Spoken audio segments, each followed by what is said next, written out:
जी।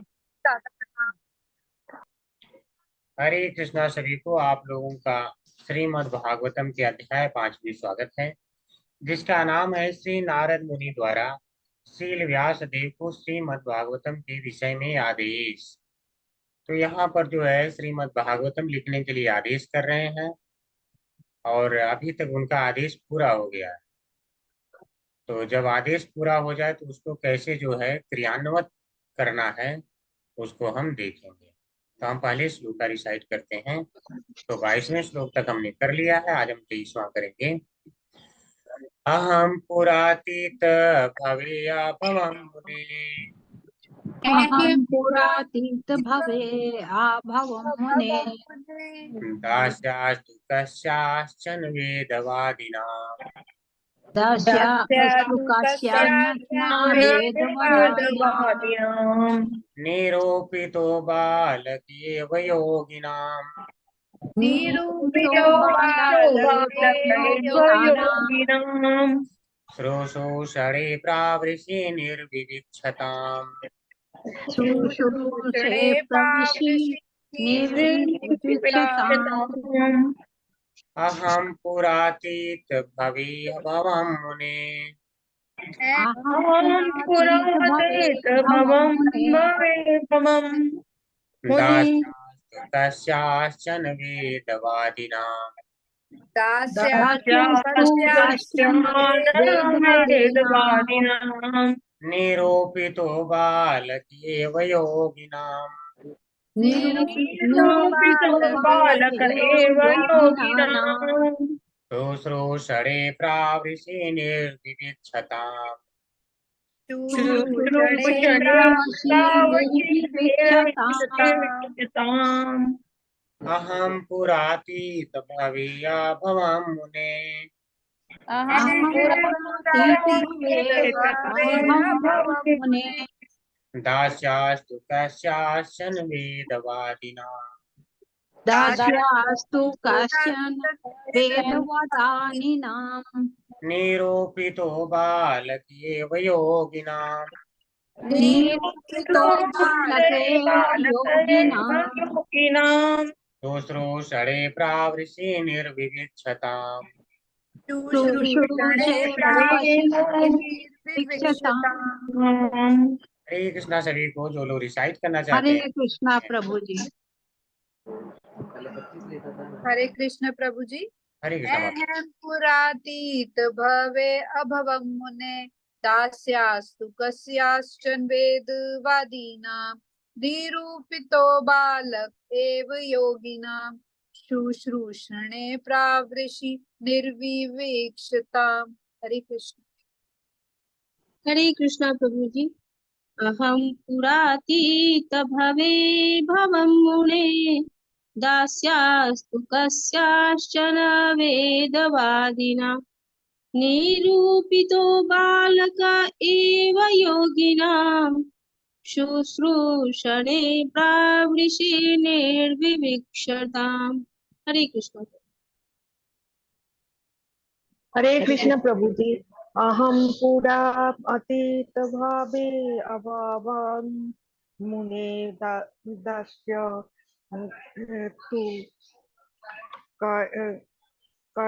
तु कषायाक्षन् वेदा वेदानं निरूपितो बालक एव योगिनं शुश्रूषणे प्रविशि निर्विविक्षतम्।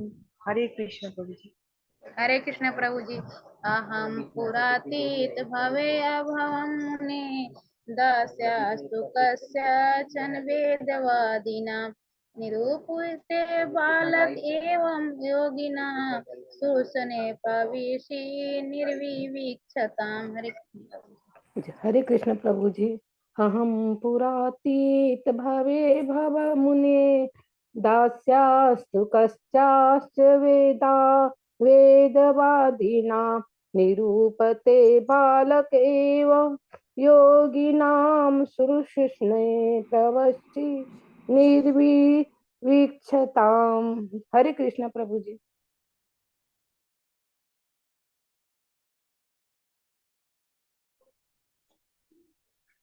ठीक है, हरे कृष्णा सभी को। तो थोड़ा सा लोगों की लेट आने की आदत है ना, तो अभी बहुत कम भक्त आए हैं, लेकिन कोई बात नहीं। जो नहीं आया तो बहुत सी बातें जो है, अगर लेट ज्वाइन करेगा तो छूट जाएंगी उसके। फिर भी हम करेंगे समय से। एक बार इसको देखते हैं, मंगलाचरण पहले कर लेते हैं।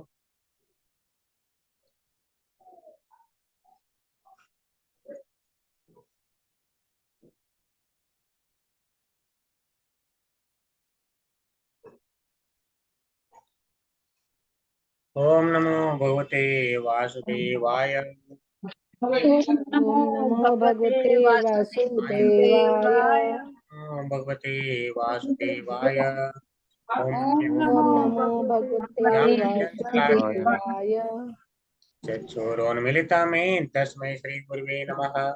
श्रीचैतन्यमनोभीष्टं स्थापितं येन भूतले स्वयं रूप कदा मह्यं ददाति स्वपदान्तिकं। वन्देऽहं श्रीगुरो श्रीयुत्पदकमलं श्रीगुरोन् वैष्णवांश्च श्रीरूपं सागरजातं सगणरघुनाथान्तं तं सजीवम् साधवैतं सावधूतं परिजनसहितं कृष्णचैतन्यदेवं श्रीराधा कृष्णपादान् ललिता श्रीविशाखान्वितांश्च नमः ओं विष्णुपादाय कृष्णप्रेष्ठाय भूतले श्रीमते भक्तिवेदान्त स्वामिनिति नाम्ने नमस्ते सारस्वते देवी गौरवाणी प्रचारणे निर्विशेष शून्यवादी पाश्चात्य देशतारणे वाञ्छाकल्पतरुभ्यश्च कृपा सिन्धुभ्यैव च पतितानां पावनेभ्यो वैष्णवेभ्यो नमो नमः। हे कृष्ण करुणा सिन्धु दीनबन्धो जगत्पते गोपेश गोपिकान्त राधा कान्त नमोस्तुते। तप्त कांचन गौरांगी राधे वृंदावनेश्वरी वृषभानुसुते देवी प्रणमामि हरि प्रिये। जय श्री कृष्ण चैतन्य प्रभु नित्यानंद श्री अद्वैत गदाधर श्रीवासादि गौर भक्त वृंद। नमो महावदन्याय कृष्ण प्रेम प्रदायते कृष्णाय कृष्ण चैतन्य नाम्ने गौरत्से नमः। हरे कृष्ण कृष्ण कृष्ण हरे हरे हरे राम राम राम हरे हरे।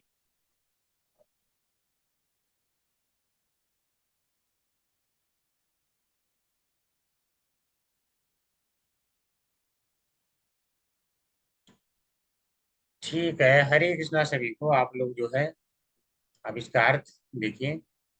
अभी तक काफी कम लोग आए हैं आज। वैसे 8:15 तो हो गया है, लोग 8:15 तक ज्वाइन करते हैं। तो अगर समय से सभी ज्वाइन करने लगेंगे तो क्लास हम समय से स्टार्ट कर सकते हैं। और ऐसे अभी देखिए, बहुत सी महत्वपूर्ण बातें हैं। अभी तक आपने जो है जितने देखे हैं, वहां पे नारद जी ने सिद्धांत बताए। जब कोई सिद्धांत बताया जाता है, आपने देखा होगा, अगर किसी क्लास में भी पढ़ने जाते हैं तो पहले थ्योरी बताई जाती है, फिर उसका जो है प्रैक्टिकल बताया जाता है। ये जो है सही में ऐसा होता है। तो अभी तक जो सिद्धांत है, उन्होंने जो भी नारद जी ने बताया, अब उसको प्रैक्टिकली बताएंगे कि हमने जितना बताया है वह लागू भी होता है। ऐसा नहीं कि मैंने नियम बताया, आपको जो बताया है। तो अभी क्या है, इसका हम अर्थ देखते हैं। वो कहते हैं, हे मुनि, पिछले कल्प में मैं किसी दासी के पुत्र के रूप में उत्पन्न हुआ, जो वेदांत सिद्धांतों के अनुयायी ब्राह्मणों की सेवा करती थी।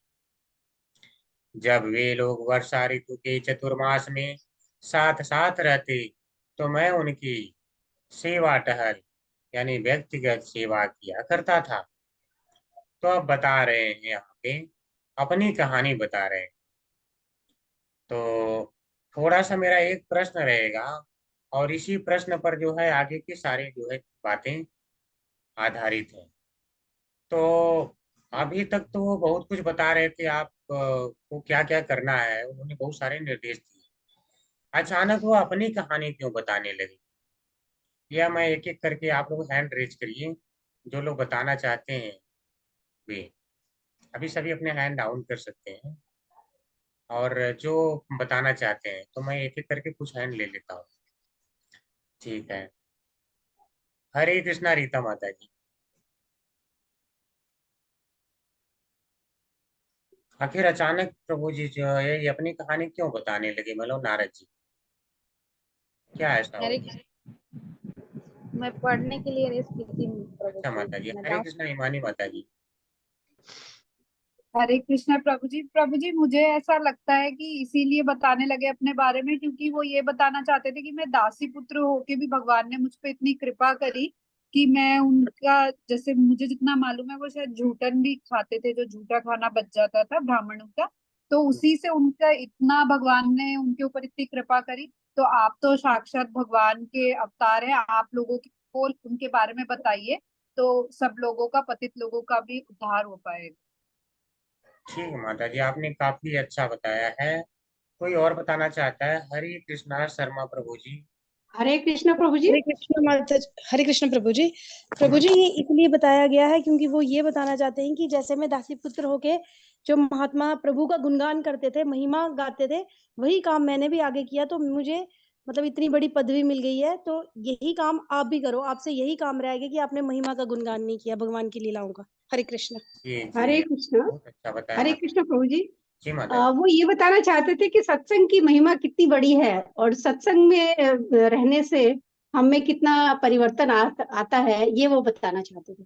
चलिए ठीक है, आप लोगों ने बहुत अच्छा प्रयास किया। कोई और नहीं बचा ना, ठीक है। अभी पढ़ने वाले अपना हैंड रेज कर सकते हैं, मैं बताता हूँ इसका। थोड़ा सा देखिए, इसको हम देखते हैं और इस पे डिस्कस करेंगे। बहुत अच्छा श्लोक है, इसमें बहुत कुछ आप सीखने वाले हैं, इसमें बहुत कुछ सीखने वाले हैं। और यह भी जानने वाले हैं कि अचानक अपनी कहानी क्यों बताने लगे, ऐसा क्या आ गया, क्यों बताना पड़ा। अहम, मैं, पूरा प्राचीन काल में, यानी पहले, अतीत भवे, पूर्व कल्प में, आभवम, हो गया, मुने, हे मुने, दास्या, दासी का, तो लेकिन, कस्याशन, किसी, वेदवादी नाम, वेदांत के अनुयायियों का, निरूपितः, लगा हुआ, बालकः, छोटा नौकर, एव, केवल, योगी नाम, भक्तों की, शुश्रूषणे, सेवा में, प्रावृषि, वर्षा ऋतु के 4 मास में, निर्विविक्षताम, साथ रहते हुए। तो थोड़ा सा संस्कृत देखते हैं। करें अहम, यानी मैं, पूरा, पुराने इस समय में, जो अतीत भवे, यानी जो कि प्राचीन कल्प था, जिसके पहले वाले कल्प में, बता रहे हैं। मुने, किससे कह रहे हैं? मुने अर्थात वेद व्यास जी से कह रहे हैं, बता रहे हैं। आप अवम, मैं हो गया था, यानी क्या था? दास्यास्तु, एक दासी का पुत्र था। काश्याशन, लेकिन मतलब किसी दासी का पुत्र था। और उसके बाद क्या? वेदवादी नाम, वहां पे कुछ वेदों के अनुयायी रहा करते थे, यानी वेदांत। अभी आपने वेदांत के बारे में कुछ और सुना रहा होगा, यहाँ पे एक और रहस्य आपको पता चलने वाला है वेदांत के बारे में। निरूपितो बालक है, यानी उन्होंने क्या है देखा कि मैं लगा हुआ हूँ, क्या होकर के? बालक होकर के। क्या चीज में वो लग गए? उनके शुश्रूषणे, सेवा में। किस प्रकार से सेवा में लगे थे? वह उनकी बातें सुनते थे। वास्तव में सुनना भी एक सेवा ही है। तो वास्तव में शुश्रूषणे का अर्थ होता है सुनना। तो यहाँ सुनने रूपी यानी सेवा में लगे, और बाकी भी सेवाएं करते थे, इसलिए सीधे प्रभुपाद जी ने सेवा ही लिख दिया है। प्रावृषि, यानी जो वर्षा ऋतु में, वर्षा ऋतु में किसके जो है?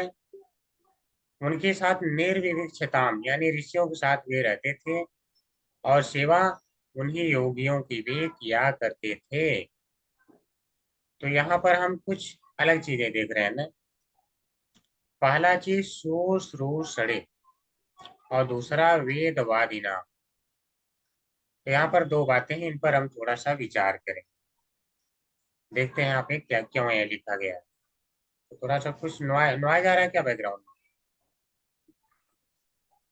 नहीं प्रभु जी ठीक है। नहीं है ना? नहीं आ ठीक है ना? ठीक है। कुछ बच्चे आवाज कर रहे थे, मुझे लगा मना करना पड़ेगा।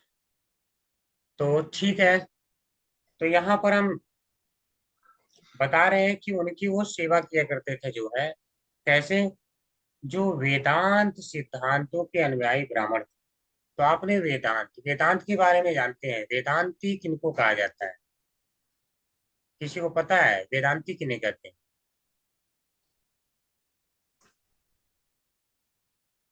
नहीं पता है ना? जो वेदों के बारे में अध्ययन केवल डायरेक्ट करते हैं, उन्हें कहा जाता है वेदांती, यानी वेदों के ज्ञाता हुआ, उन्हें कहा जाता है वेदांती। और जिसने भक्ति पूर्वक इनका अध्ययन किया है, वे भक्ति वेदांत कहलाते हैं। ठीक है, तो वेदांत में और भक्ति वेदांत में बहुत बड़ा अंतर होता है। तो यह वेदांती थे। अब सोचिए सेवा किसकी कर रहे हैं? वेदांती की। लेकिन आज के डेट में अगर कहा जाता है, जैसे भगवान कृष्ण ने गीता में क्या कहा है, 8वें चैप्टर में कहा है कि अव्यक्तम अक्षरम इति उक्तस्तमाहुः परमां गतिम, यानी जो अव्यक्त है, अक्षर है, यानी जो कभी नष्ट नहीं होता, अव्यक्त है, यानी निराकार ब्रह्म। वेदांती लोग उसे क्या समझते हैं? परमाम गति, परम गति समझते हैं। तो बात आती है कि वेदांती तो उन्हें परम गति समझते हैं, तो फिर ये वेदांती जो है भगवान कृष्ण की क्यों बातें कर रहे हैं? तो यहाँ पे वास्तव में यह जानिए, जो वास्तव में वेदांती है, जिसने सही में अध्ययन करके और जान लिया है वेदों के लक्ष्य को, तो उसे पता चल जाता है कि भगवान कृष्ण ही परम है और वही वेदों के लक्ष्य हैं। यानी वेदैश्च सर्वे रहमेव वेद्यो, यानी वेदों का जो सही तात्पर्य समझ जाएगा, वह जान जाएगा कि वेदों के द्वारा भगवान कृष्ण को ही जानना है। तो अर्थात यह वास्तविक वेदांती थे। आज वाले वेदांती नहीं। हमने तो वेद पढ़ा है, वेद में तो भगवान को निराकार पढ़ के समझ में आता है। आज वाले वेदांती नहीं है, जिनको वेद का तात्पर्य समझ में ही नहीं आता। ऐसे वेदांती नहीं थे, यानी वह पूर्ण रूप से भक्ति में रत थे, ऐसे वेदांती थे। ठीक है, यानी वास्तव में वे भी भक्ति वेदांत थे। तो इस प्रकार वे भक्ति वेदांत थे, तब जाकर के वे ज्ञान जो है देने में समर्थ हो सकते, भगवान का ज्ञान। पहला चीज। दूसरा, हमें क्या है, कब कोई अगर ज्ञान देता है या कब जो है हमें समझाता है, जब हमारी सुनने की इच्छा होती है। कहा जाता है कि जो नवा अपराध हो जाता है, कैसे? जब हम किसी नास्तिक को भगवान के नाम की महिमा का गुणगान करते हैं, तो हमें नाम का गुणगान वहां पे नहीं करना चाहिए, जो बिल्कुल नास्तिक है, तो वहां पे अपराध हो जाएगा। लेकिन यहाँ पर हम पूरा जो है लीलाओं का वर्णन ये क्यों कर रहे हैं, सब कुछ क्यों बता रहे हैं, नाम की महिमा हर चीज क्यों बता रहे हैं? क्योंकि वो सेवा में लगे हैं, वो सुनना चाहते हैं। जैसे ऋषि मुनियों ने क्या कहा था कि आप हमें बताइए, तो उन्होंने कहा क्यों बताऊं, सुत गोस्वामी जी ने तो बोला, तन्न शुश्रूषमाणानाम अर्हसि अंगानुवर्णितुम यस्यन्तारो भूतानाम प्रेमाय च भवाय च। उन्होंने बोला हम सुनना चाहते हैं, इसलिए हमें बताइए। तो अगर जो है कोई सुनना चाहता है, तो उसे बताने में अगर कोई अपना इंटरेस्ट लेता है, तो उसे ज्यादा समझ में भी आता है और भक्ति में शीघ्र ही अग्रसर भी हो जाता है। और दूसरा, यहाँ पे प्रभुपाद जी एक और अर्थ लिए हैं, सेवा में ही दिया है ना। ठीक है, अगर कुछ और अर्थ आता है तो उसको भी हम ले लेंगे। इसका एक और अर्थ होता है श्रद्धा, यानी अगर किसी का श्रद्धा है भगवान, तब जा करके उसको बताना चाहिए। और श्रद्धा होती है वास्तव में तभी सेवा करता है। ठीक है, तो ऋषि मुनि लोग इसको भी, इस बात को भी कहते हैं कि ब्रूहिणः श्रद्धानानां लीलया दत्तः कला। हम श्रद्धा पूर्वक सुनना चाहते हैं, इसलिए आप हमें भगवान की लीलाओं के बारे में बताइए। तो यह जो है क्वालिटी होती है कि अगर जो श्रोता को मन लगा के सुनना चाहता है तो उसे अवश्य बताना चाहिए। तो यह उसके इच्छुक थे, यह सेवा में इच्छुक थे, इसलिए इनको बताया। भले ही ये क्या थे, बालक थे, और वे क्या थे, वीरवादी। कोई मतलब नहीं था कि वो बताते, लेकिन उन्होंने बताया क्योंकि वो उनकी सेवा में इस प्रकार से लगे हुए थे। ठीक है, तो हम आगे पढ़ेंगे तात्पर्य और जानेंगे। हरे कृष्णा सरिता माता जी, एक एक करके मौका दे सकते। हरे कृष्णा। हिमानी माता जी पढ़े। हरे कृष्णा। श्रीला प्रभुपाद जी की जय। तात्पर्य श्रीला प्रभुपाद जी द्वारा। श्री नारद मुनि ने यहाँ पर श्री भगवान की भक्ति से सिक्त वातावरण की अद्भुतता का संक्षिप्त वर्णन किया है। वे एक अत्यंत तुच्छ माता पिता की संतान थे। वे पढ़े लिखे भी नहीं थे, तो भी उनकी समझ शक्ति श्री भगवान की सेवा में संलग्न रहने के कारण वे अमर मुनि बन गए। ऐसी होती है भक्तिमय सेवा की शक्ति। सारे जीव श्री भगवान की तटस्था शक्ति हैं, अतएव उनकी सार्थकता श्री भगवान की दिव्य प्रेमा भक्ति करने में है।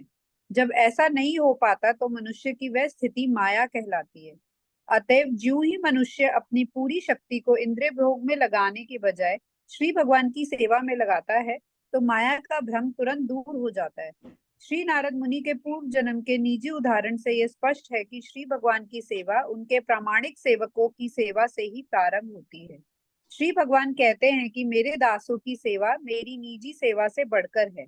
भक्त की सेवा श्री भगवान की सेवा से अधिक मूल्यवान है। अतएव मनुष्य को चाहिए कि श्री भगवान की सेवा में निरंतर रत रहने वाले श्री भगवान के किसी प्रामाणिक सेवक को चुने, उसे अपना गुरु बनाए और उस गुरु की सेवा में अपने को लगाए।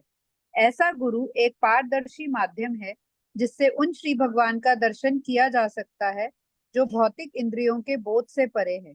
प्रामाणिक गुरु की सेवा के अनुपात से ही श्री भगवान उसे अपनी अनुभूति कराते हैं। श्री भगवान की सेवा में मानवीय शक्ति का सदुपयोग मुक्ति का प्रगतिशील पथ है। प्रामाणिक गुरु के मार्गदर्शन में श्री भगवान की सेवा करने पर संपूर्ण विराट सृष्टि तुरंत श्री भगवान से अभिन्न बन जाती है। सक्षम गुरु को वह कला ज्ञात रहती है जिससे प्रत्येक वस्तु का उपयोग श्री भगवान के यशगान के लिए किया जा सकता है। अतः उनके मार्गदर्शन से श्री भगवान के सेवक की दिव्य कृपा से संपूर्ण जगत को वैकुंठ धाम में परिणित किया जा सकता है। हरे कृष्ण। हरे कृष्णा माता जी। तो हम प्रभुपाद जी के तात्पर्य देखते हैं। तो एक प्रश्न मैंने ही बताया था और प्रश्न का उत्तर भी दे देता हूँ कि वास्तव में अपना उदाहरण अचानक क्यों बताने लगे।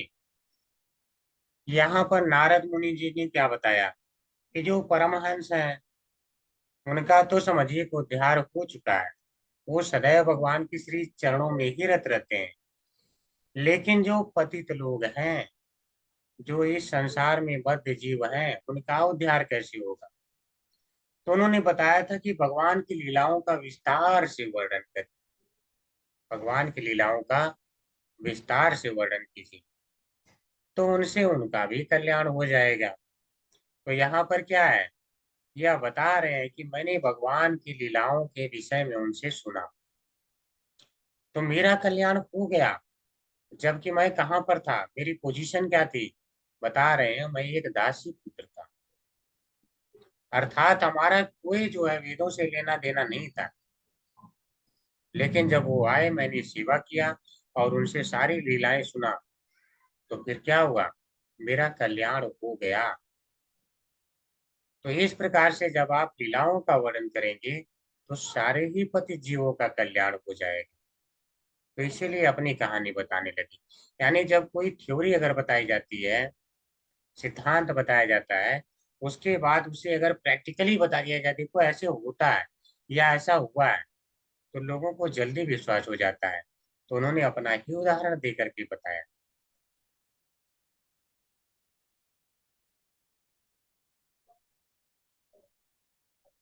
तो बता रहे हैं प्रभुपाद जी की उनकी शिक्षा भी ठीक से नहीं हुई थी, दासी पुत्र थे।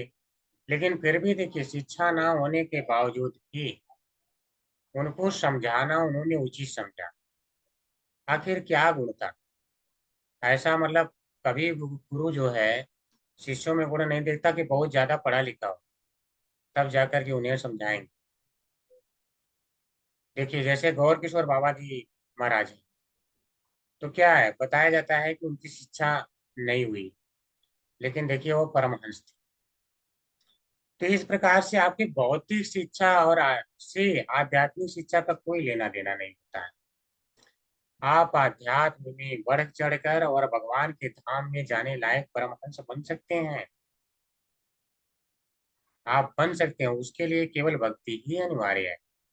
बाहरी भौतिक शिक्षा का कोई महत्व यहाँ पर नहीं होता।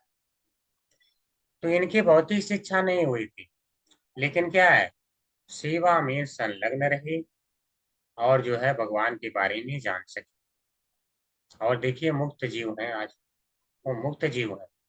अगर सेवा में नहीं लगते, भगवान के बारे में नहीं जानते, तो शायद सामान्य जीव ही रह जाते। तो ऐसी होती है भक्तिमय सेवा की शक्ति। तो सारे जीवात्मा भगवान की तटस्था शक्ति हैं, अतएव उनकी सार्थकता भगवान की दिव्य प्रेमा भक्ति करने में है। तटस्था शक्ति, तटस्था क्या होता है, तट पर स्थित है। ठीक है, पूर्ण आध्यात्मिक हो जाएंगे। जैसे कल प्रश्न था ना, परा और अपरा शक्ति। तो जब हम पूर्ण रूप से आध्यात्मिक हो जाएंगे भक्ति करते करते, तो भगवान के धाम में प्रवेश पाएंगे। लेकिन जब तक हम आध्यात्मिक पूर्ण रूप से नहीं है, तब तक हम क्या है, इधर है भौतिक संसार में। यानी हम तट पर स्थित है। जैसे मान लीजिए नदी हो, नदी का किनारा है, तो आप किनारे पर हैं, नदी में भी जा सकते हैं। तो यहाँ तट का अर्थ होता है किनारा। यानी आप जो है दोनों के किनारे पर हैं, जहां पर इधर आध्यात्मिक लोग शुरू हो जाएगा, तो इधर भौतिक लोग शुरू हो जाएगा। इसीलिए आप तटस्था शक्ति है, मैं भी हूँ, सारे ही हैं। तो हम सारे तटस्था शक्ति के अंतर्गत आते हैं, यानी तट पर स्थित है। तो हमारी सार्थकता कब होगी, या हम भगवान के धाम में जाने लायक कब बनेंगे, जब हम भगवान की भक्ति करेंगे। जब तक व्यक्ति माया में फंसा है, तब तक भक्ति नहीं कर सकता। तो माया से जाने के लिए क्या यहाँ पे करना है, पति जीवों को भगवान की कथाएं सुनना है। तो भगवान की कथाओं में आसक्ति होते होते एक दिन उसको भौतिक संसार से वैराग्य हो जाएगा, उधर रुचि कम हो जाएगी, यानी उसका सारा भ्रम दूर हो जाएगा। जिस प्रकार से नारद मुनि जी अपने पूर्व जन्म के उदाहरण से बताते हैं। श्री कृष्ण, यहाँ नारद मुनि के बारे में कहा जा रहा है ना कि वो दासी पुत्र थे। जी माता जी।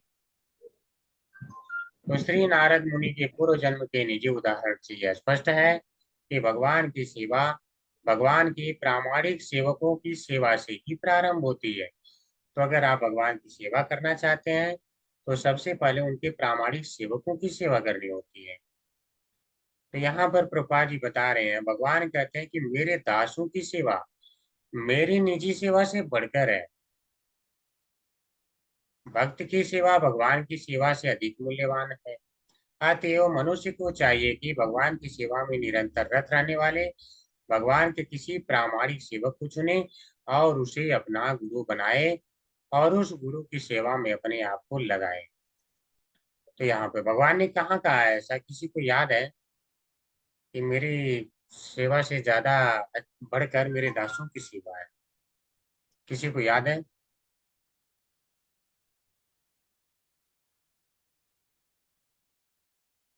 नहीं है ना।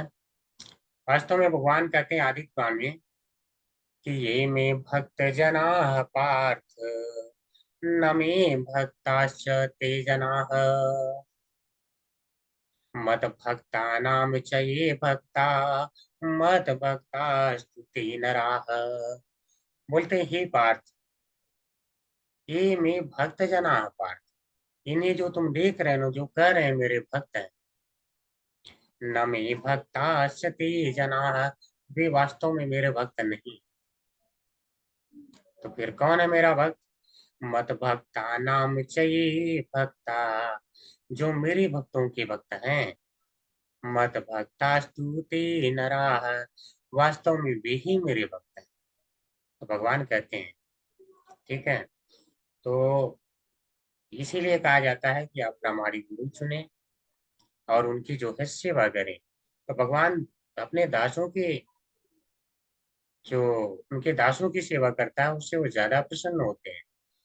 तो जो गुरु होते हैं वो भगवान के अनन्य दास होते हैं, उनकी सेवा में निरंतर लगे होते हैं, इसलिए वहां से हमारी सेवा प्रारंभ होती है।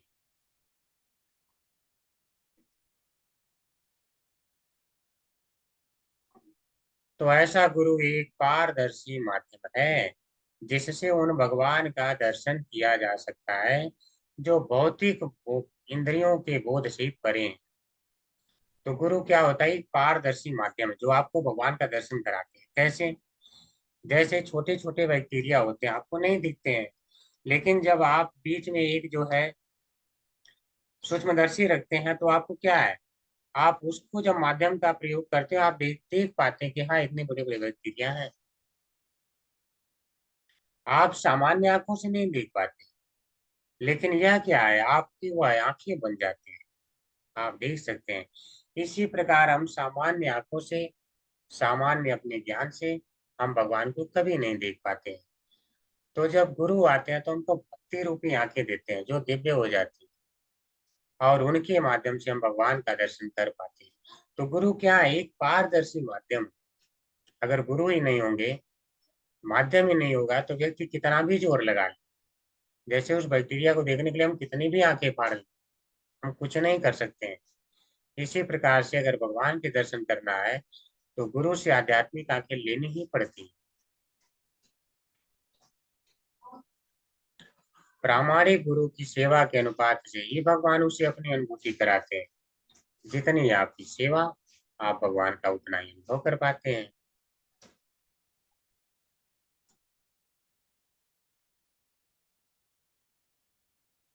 तो सक्षम गुरु को वह कला ज्ञात रहती है जिससे प्रत्येक वस्तु का उपयोग भगवान के सुगान के लिए किया जा सकता है। तो गुरु हमें क्या बता देते हैं? मार्ग। अनासक्तस्य विषयान यथार्हम् उपयुञ्जतः। ठीक है, यानी विषयों से अनासक्त रह के भगवान के लिए आप हर वस्तु का प्रयोग किस प्रकार कर सकें, वह गुरु ही बताता है। क्योंकि सारी वस्तुएं तो इस संसार में भौतिक है जो हमें आकर्षित करने लगती हैं, इस संसार में बांध कर रख देने वाली है, लेकिन गुरु बताते हैं प्रत्येक वस्तु का कैसे आप अनासक्त होकर के भगवान के लिए प्रयोग करो। और जब भगवान के लिए आप प्रयोग अनासक्त होकर करते हैं तब आप सारे कर्म के बंधनों से मुक्त हो जाते हैं।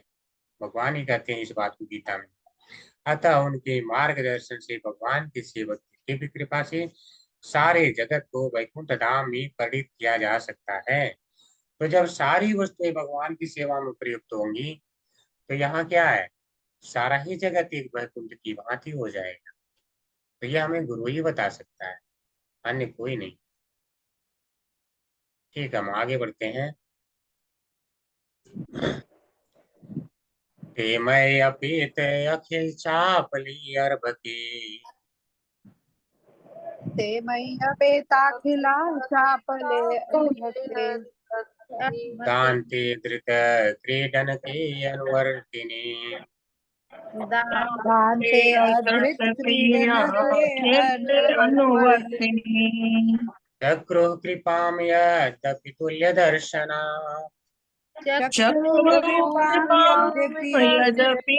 तुल्यदर्शिनः शुश्रूषमाणे मुनियो अल्पभाषिणी। शुश्रूषमाणे मुनिरल्पभाषिणी। ते मय्यपेत अखिल चापलेर्भके, ते मय्यपेत चापले अर्भके दान्ते धृत क्रीडन के अनुवर्तिनी। दान्ते अधिक चक्रो कृपाम यद्यपि तुल्य दर्शना,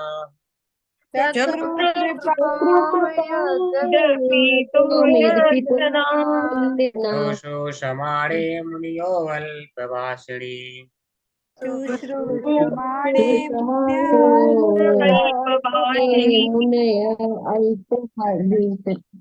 यद्यपि वे स्वभाव से निष्पक्ष थे। मुनियों के बारे में बता रहे हैं कि वे स्वभाव से निष्पक्ष थे, किंतु उन वेदांत निष्पक्ष अर्थात कि मतलब सबके लिए समान थे। ऐसा नहीं कि उन्होंने विशेष रूप से मुझे ज्ञान दिया क्योंकि मैंने सेवा किया, और जब सेवा किया और मैं सुनना चाहता था, मेरी श्रद्धा थी। यहाँ पर देखिए, श्रू समाड़े का अर्थ जो है पाजी श्रद्धावान लिए, तो इसके दोनों अर्थ मैंने बता दी थी आप, क्योंकि ये सुनना चाहते थे, इनकी श्रद्धा थी इसलिए बताए। ऐसा नहीं कि जो है किसी को बता दें, क्योंकि वो निष्पक्ष है। जो भक्त हैं उन्हीं को बताना चाहते हैं, जिनकी श्रद्धा होती है उन्हीं को बताना चाहते हैं। किंतु उन वेदांत के अनुयायियों ने मुझ पर अहेतु की कृपा की। तो जब भी अगर गुरु वर्ग होते हैं हमारे ऊपर, क्या करते हैं? कृपा ही करते हैं। बिना कृपा के हमें ज्ञान वो नहीं दे सकते, क्योंकि हम उस लायक नहीं है, अभी उस स्तर पर नहीं है। लेकिन गुरु जब जो है पतितों पर कृपा करते हैं तो वह भगवान का ज्ञान दे देते हैं कि ठीक है, इसका उद्धार करते हैं। और वास्तविक गुरु की यही पहचान है। देखिए, जो प्रपात जी हैं, क्या है, उन्होंने बोला ठीक है, सभी को गुरु बनना चाहिए, जितने हैं सारे ज्ञान प्राप्त करो, सारे मेरे सिद्धांतों को जानो और सारे ही गुरु बनो। और गुरु की जो है चैतन्य महाप्रभु जी ने क्या बताया था? कोई कंडीशन नहीं बताया। बोला चाहे कोई सन्यासी हो, चाहे गृहस्थ हो, चाहे शूद्र भी हो, कोई भी गुरु बन सकता है। बस जो भगवान को जानता है, मतलब जो कृष्ण को जानता है, जय कृष्ण वेदता से गुरु को, जो कृष्ण को जानता है वह गुरु हो सकता है। तो आप कृष्ण को जानिए और विशु इधर ही आके कृपा पढ़ो, करें। लेटो, यहाँ कूलर चल रहा है। तो आप पूरे संसार पर कृपा करिए। विशु तो वास्तव में यही सिद्धांत है इसका, कि आप सभी गुरु बने और सभी पे कृपा करें और सभी का कल्याण हो। तो बता रहे हैं, जहां तक मेरी बात थी, मैं इंद्रजीत था और बालक होने पर भी खेल कूद से अनासक्त था। तो भौतिक आसक्ति नहीं थी इनके अंदर, बहुत ज्यादा भौतिक आसक्ति नहीं थी। तो हमने देखा था आध्यात्मिक ज्ञान को कौन समझ पाता है? जो भौतिक चीजों से अनासक्त होता है, यानी जिसका वैराग्य हो चुका हो, वही समझ पाता है। और जो नहीं अगर वैराग्य हुआ है, तो लीलाओं के माध्यम से सुन सुन के धीरे धीरे वैराग्य हो जाता है। साथ ही मैं चपलना था और कभी भी जरूरत से ज्यादा बोलता नहीं था, यानी मितभाषी था। तो बहुत ज्यादा जो बोलने वाले होते हैं वो क्या करते हैं? केवल सांसारिक बातें करते हैं। और प्रजल्प को रूप गोस्वामी जी ने क्या बताया है कि यह भक्ति का नाश करने वाला है। प्रजल्प यानी प्रजल्प बताया है कि भक्ति का नाश कर देता है। अत्याहार प्रयास से प्राजल्पो निमात्र, यानी प्राजल्प क्या है? भक्ति का नाश करने वाला है। तो जब हम व्यर्थ की बातें करते हैं तो हमारा भगवान के ऊपर से ध्यान हट जाता है। यह व्यर्थ की बातें करने वाले नहीं थे, मतलब इनके अंदर यह गुण था, तो इसलिए वो इनको जो है ज्ञान दिया। ऐसे नहीं कि कोई क्वालिटी नहीं थी और ज्ञान देती, ये सुनना चाहते थे, इनके अंदर श्रद्धा थी, ये व्यर्थ बातें नहीं करते थे, ठीक है।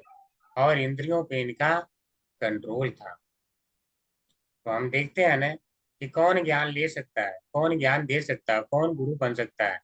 जब श्री उपदेशामृत पढ़ते हैं तो वहां पर दिया गया है कि जिसका अपने इंद्रियों पे नियंत्रण हो, यानी वाचो वेगः मनसः क्रोध वेगम जिह्वा वेगम उदरोपस्थ वेगम एतान वेगान यो विषेत धीरः सर्वामपि इमां पृथ्वीं स शिष्यात्। यानी जो 6 वेगों को अपने कंट्रोल में कर सकता है, यानी इंद्रियों के माध्यम से, वही शिष्य बना सकता है, वही आध्यात्मिक गुरु बनने के योग्य हो सकता है। और जो कंट्रोल कर सकता है, वास्तव में वही शिष्य बनने के योग्य भी होता है। सभी जो है योग्य नहीं होते हैं। तो आपको इंद्रिय को ही अपने विजय प्राप्त करना ही होता है। ठीक है, हरे कृष्णा माता जी, किसी को मौका दीजिए पढ़ने का। हरे कृष्णा सतेंद्र प्रभु जी पढ़े।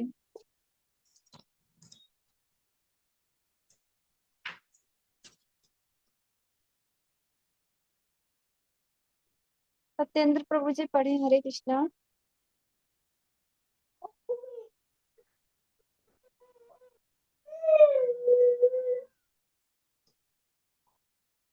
ठीक माता जी, किसी और को मौका दीजिए।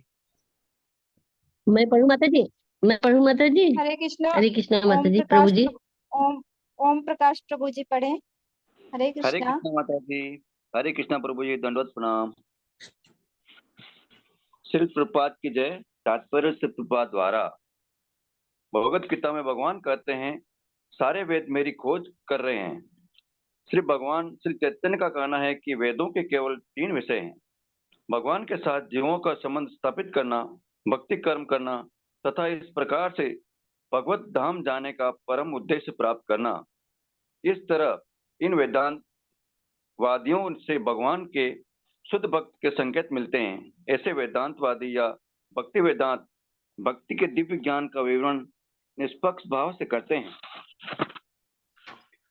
उनके लिए न कोई मित्र है और न कोई शत्रु, न कोई शिक्षित है और न अशिक्षित, न कोई विशेष रूप से अनुकूल है और न कोई प्रतिकूल। भक्ति वेदांती जन यह देखते हैं कि लोग सामान्य रूप से झूठी कामोदीपक वस्तुओं में अपना समय गंवाते हैं।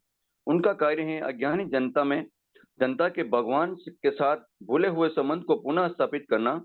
ऐसे प्रयास से विस्मृत जीव को भी आध्यात्मिक जीवन का बोध हो जाता है और इस प्रकार भक्ति वेदांतों द्वारा प्रेरित सामान्य लोग धीरे धीरे दिव्य अनुभूति के पथ पर अग्रसर होने लगते हैं। इस प्रकार वेदांतवादियों ने उस बालक को इंद्रिय जीत बनने के पूर्व ही दीक्षित कर लिया था और वह बचपन के खेलकूद से विरक्त हो गया था। किंतु दीक्षा के पूर्व वह बालक अत्यधिक अनुशासित हो चुका था, क्योंकि इस मार्ग पर चलने वाले के लिए यह अत्यंत आवश्यक है। मानव जीवन के वास्तविक शुभारंभ। हरे कृष्णा प्रभु जी। हरे कृष्णा को मौका देते हैं। हरे कृष्णा माता जी, किसी और को मौका दीजिए। हरे कृष्णा। सत्येंद्र प्रभु जी पढ़ सकते हैं।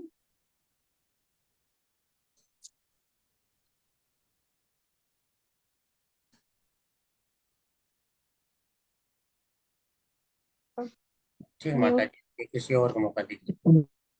हरे कृष्णा। रीटा माता जी।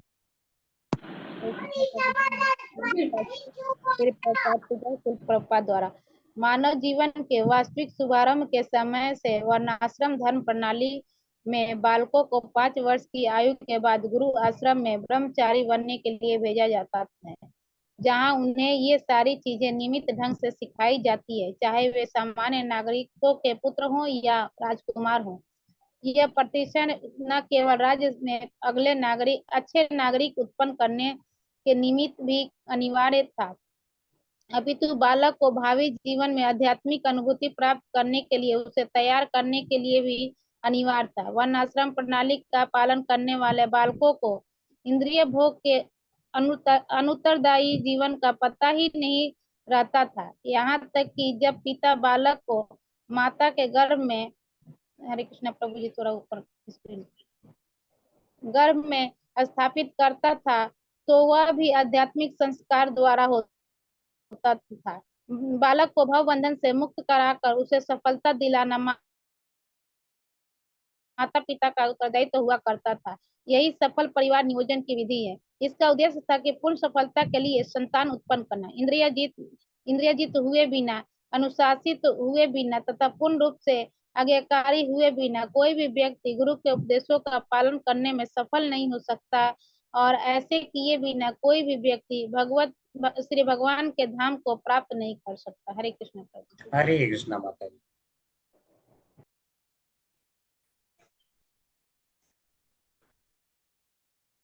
तो हरे कृष्णा सभी को। हम देखते हैं प्रभुपाद जी के तात्पर्य। भगवत गीता में भगवान क्या कहते हैं? सारे वेद मेरी खोज कर रहे हैं। तो वेद सर्वे रहमेव वेद्यो। तो भगवान क्या बताते हैं? सारे वेदों के द्वारा मैं ही जानने योग्य हूं। तो यानी अगर कोई वेद के द्वारा भगवान को नहीं जान पाता है तो समझिए वो वेदांती नहीं, बस अपने आप को कह रहा है। क्योंकि महाप्रभु चैतन्य जब आते हैं तो वेदों का असली अभिप्राय बताते हैं। कहते हैं उनमें केवल 3 ही बातें हैं, अगर आप 3 बातें जान गए वेदों में, 3 विषय हैं। जैसे श्रीमद् भागवतम पढ़ते हैं तो इसके 10 विषय हैं, उसी प्रकार से बोलते हैं कि उसके केवल 3 विषय हैं। अगर तीनों आप जान गए तो ठीक है, आप वेद समझ गए, अन्यथा नहीं समझे। तो क्या बताते हैं? पहला है आपको भक्ति पूर्वक यानी कृष्ण भावना भावित कर्म करना। दूसरा, जब कर्म करते हैं तब एक दिन आप भगवान से अपने संबंध को समझ जाते हैं। तो दूसरा हो गया भगवान से अपने संबंध स्थापित करना। और जब संबंध स्थापित हो जाता है तो आप कहाँ जाते हैं? फिर भगवान के धाम में, यानी भगवान के धाम में प्रवेश करना तीसरा। तो 3 ही विषय हैं वेदों के। भगवान के लिए कर्म करना, भगवान को समझ जाना, भगवान के धाम में चले जाना। अगर यह 3 बातें कोई नहीं समझ पाया तो समझिए वेद पढ़ना उसका व्यर्थ हो गया। ऐसे लोगों को क्या हमारे ऋषि मुनि कहते हैं? श्रम एव ही केवलम। अगर कृष्ण को नहीं समझ सका, कृष्ण में रुचि उत्पन्न नहीं कर सका, तो केवल ऐसा करना श्रम ही रह जाता है। मेहनत कर दिया मतलब पसीना बहा दिया, कुछ नहीं निकला, ऐसा माना जाता है। तो जो यहाँ पे वेदांतवादी हैं उनसे क्या पता चल रहा है कि शुद्ध भक्त के संकेत मिलते हैं, यानी वे शुद्ध भक्त हैं, वे वेदों के तात्पर्य को समझते हैं। लेकिन आज कलयुग में क्या होता है, समझ ही नहीं पाते हैं, समझ उल्टा ही समझ जाते हैं, सोचते हैं ईश्वर निराकार है। तो यहाँ पे प्रपात जी करें ऐसे वेदांतवादी या भक्ति वेदांत भक्ति के दिव्य ज्ञान का वितरण निष्पक्ष भाव से करते हैं।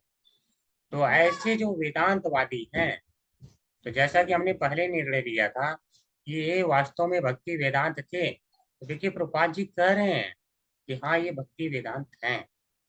तो जो भक्ति वेदांत होते हैं वे क्या करते हैं? हमेशा निष्पक्ष निर्णय लेते हैं। इनका न कोई मित्र होता है न कोई शत्रु होता है, जैसे भगवान का कोई नहीं होता है। तो इनमें भी भगवान जैसे ही गुण आ जाते हैं। सम सर्वेषु भूतेषु, ठीक है, सभी के लिए समान होते हैं।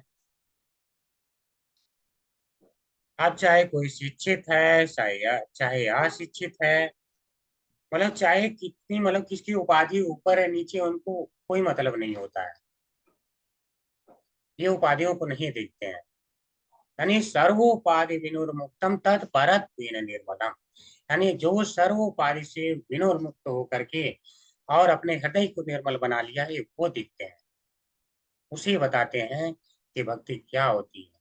यानी ऋषि के न ऋषि के सेवनम भक्ति उच्यते। तब बताते हैं कि अपनी इंद्रियों के माध्यम से इंद्रियों की स्वामी की सेवा करो, यही भक्ति है। ये उन्हें बता देते हैं, यही है रस। ये उपाधियां नहीं देखते हैं। तो इसलिए अगर कोई अशिक्षित है तो ऐसा नहीं समझना चाहिए कि देखो ये तो सांसारिक ज्ञान नहीं लिया है, ये तो मेरे से नीचे हो गया। आप भक्त की स्थिति नहीं जानते हैं। भक्ति में शिक्षा का, आपके सांसारिक शिक्षा का महत्व नहीं है। भगवान को सांसारिक ज्ञान के माध्यम से नहीं जाना जा सकता है। तो भक्ति वेदांती जन यह देखते हैं कि लोग सामान्य रूप से झूठी कामोद्दीपक वस्तुओं में अपना समय गंवाते हैं। यानी कामोद्दीपक जो हमारी इच्छाओं को और बढ़ा दे, ऐसे कार्य ही लोग कर रहे हैं, हमारी इच्छाओं को और बढ़ा दे, ऐसे ही सारे कार्य हो रहे हैं। आप देख लो, जितना अगर पढ़ाई का भी अगर बेस देख किया जाए तो क्या है कि मेरा बच्चा यहाँ से पढ़ के आगे कुछ लायक हो जाएगा कि नहीं, यानी अपनी इंद्रिय तृप्ति कर सकेगा कि नहीं। वो भी बोलता हाँ हम इंद्रिय तृप्ति करने लायक बना देंगे। अच्छा देखो मेरे बेटे को कितना अच्छा बना देगा। ऐसा ही हमारी सोच है इस संसार में। मतलब हम डायरेक्ट पूछते हैं इंद्रिय तृप्ति करने लायक आप बना दोगे कि नहीं, ज्यादा से ज्यादा कर सके। क्या कभी कोई पूछने जाता कि भगवान के धाम में जाने लायक बना पाओगे? नहीं। तो भक्ति वेदांती जन क्या देखते हैं कि ऐसे व्यक्ति का जो है अपना भगवान से संबंध भूल चुके हैं, विस्मृत कर चुके हैं। तो ये उन्हें जो है क्या करते हैं, प्रेरित करते हैं, यानी उन्हें भूले हुए संबंध को याद दिलाते कि आप आगे बढ़ सकें। और दिव्य अनुभूति कर सकें, धीरे धीरे इस मार्ग पर आगे जा सकें। ऐसा भक्ति वेदांतियों का वास्तव में कार्य होता है।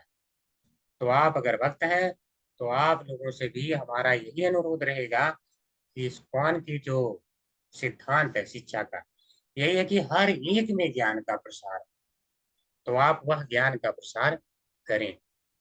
इसके लिए गुरु का कोई योग्यता नहीं है। जय कृष्ण वेद तस्यै गुरु हो, जो कृष्ण को जानता है वही गुरु है। अगर आप उन्हें जानते हैं, वो भगवान है, तो आप गुरु बन सकते हैं, आप बिल्कुल बन सकते हैं। ऐसे प्रयास से विस्मृत जीव को भी आध्यात्मिक जीवन का बोध हो जाता है और इस प्रकार भक्ति वेदांतों द्वारा प्रेरित सामान्य लोग धीरे धीरे दिव्य अनुभूति की पथ पर अग्रसर होने लगते हैं।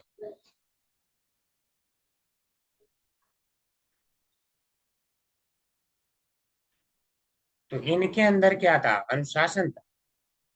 तो अगर हमें ज्ञान लेना है तो हमें भी अनुशासित होना चाहिए।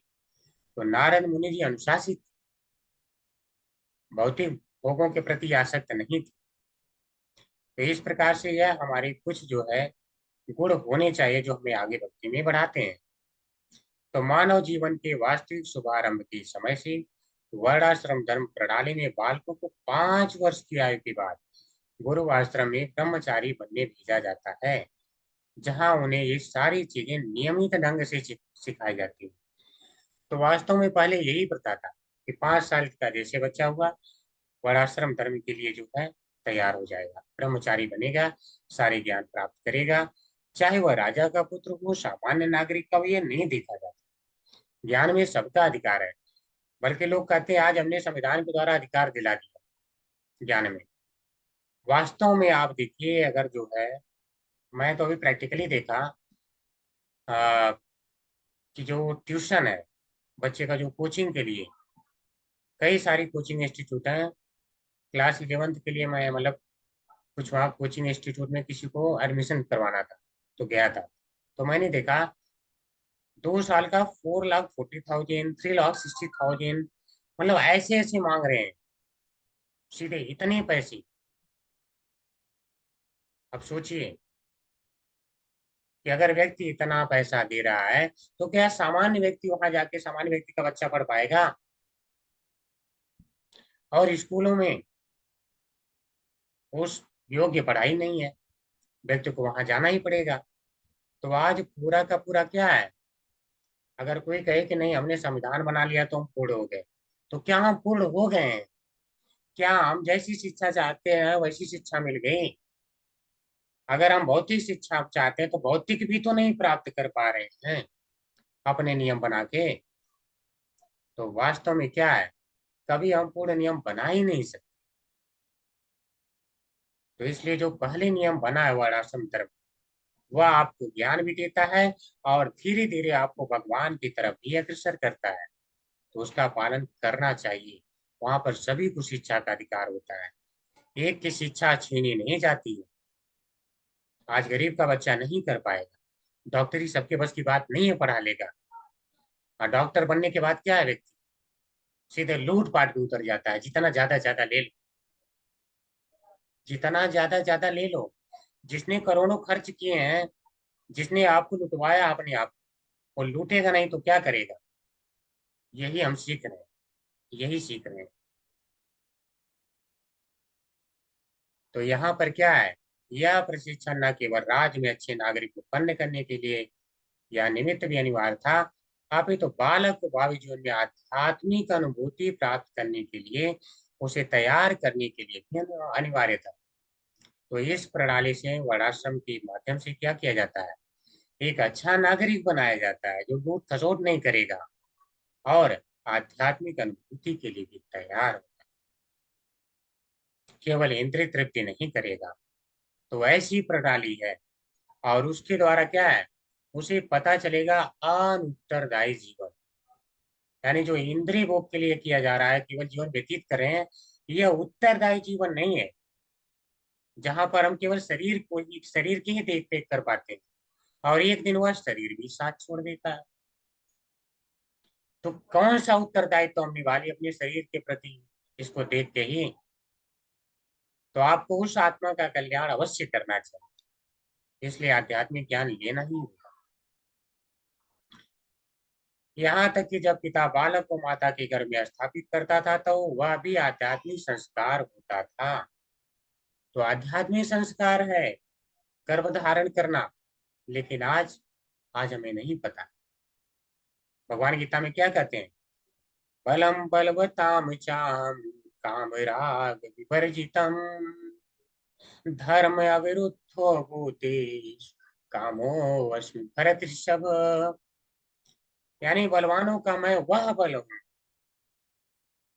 जो काम राग विवर्जितम, यानी काम के प्रति आसक्ति से जो वर्जित दूर है, यानी उसमें काम का लेश मात्र भी न। तो कैसा काम हूं मैं? धर्म अविरुद्ध, यानी जो धर्म के विरुद्ध नहीं है वह काम में।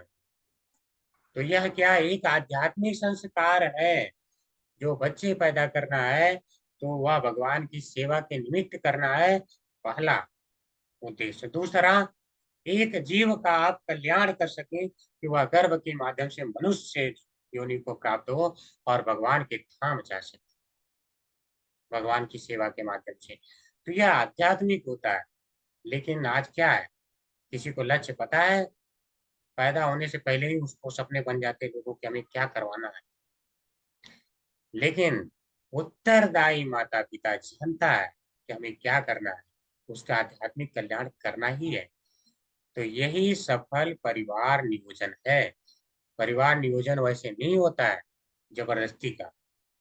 अगर व्यक्ति को ये इस पे आ जाए कि मैं उतना ही बच्चे पैदा करूंगा जितने का मैं कल्याण कर सकता हूँ, तो परिवार नियोजन स्वतः हो जाएगा, स्वतः हो जाएगा। लेकिन आज क्या है, आज के संसार में लोगों को खुद का उद्देश्य नहीं पता कि हम यहाँ क्यों कर आए हैं, तो दूसरे का कल्याण कहाँ से करेंगे। तो इंद्रियजित वे बिना, अनुशासित वे बिना तथा पूर्ण रूप से आज्ञाकारी वे बिना कोई व्यक्ति गुरु के उपदेशों का पालन करने में सफल नहीं हो सकता, और ऐसा किए बिना कोई भी व्यक्ति भगवान के धाम को प्राप्त नहीं कर सकता है। तो इस प्रकार से हरे कृष्णा 2 श्लोक हमने समाप्त किए। अगर यहाँ तक किसी का कोई संदेह है तो पूछ सकते हैं, या कोई पॉइंट छूटा है तो बता सकते हैं।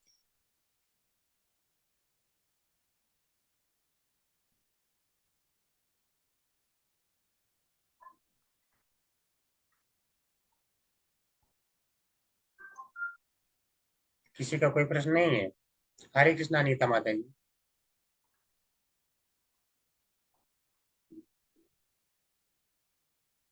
हरे कृष्णा रंजन प्रभु जी।